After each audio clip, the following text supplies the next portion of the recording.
proof of God?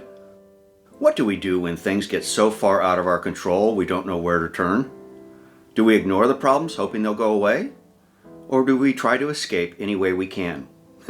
I did that, and my love and enjoyment of wine became an escape to make things seem better. But it doesn't last, and in time, the drinking simply compounds the problem. Turns out someone else I knew was going through some tough times, and they came to me and said, I need to change. I want to try going to church. I told them, you find the one you want to go to, and I'll go with you.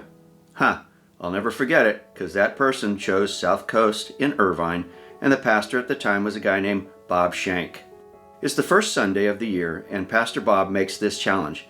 Give me the next 5 Sundays, and I'll change your life forever. I love a challenge, and so I did, and he did. In my other short, If God Spoke to You, What Would You Do?, I told you I ended up spending a few years going to the park every morning in an attempt to develop a relationship with the God of the Bible. I also tell of some of the questions I asked God and why I was convinced I had gotten answers. But before all that, here's what I didn't share.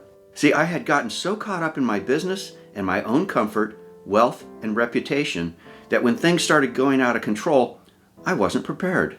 So in my quiet times with God, I asked for something kind of crazy. I asked for the heart of a child. See, in the park, I remembered my youthful days of wonder and excitement. I remembered experiencing new things constantly with my dad. I wanted that feeling of innocence and joy to return. So God did 2 things that changed my life. Bob Shank started a special 3-year program, kind of a get-to-know God Masters program, and I signed up for that. At the same time, he gave me the opportunity to care for a wild, wounded adult crow, and then almost by magic, God gave me a baby raven who couldn't get enough of me. God used the Masters program and these 2 crazy birds and all the crazy experiences through them to begin the return of that childlike wonder in my life. But I warn you, it wasn't all cake, pie, and ice cream easy, because through this, God also made me take a long, hard look in the mirror, and he allowed me to see me how he saw me.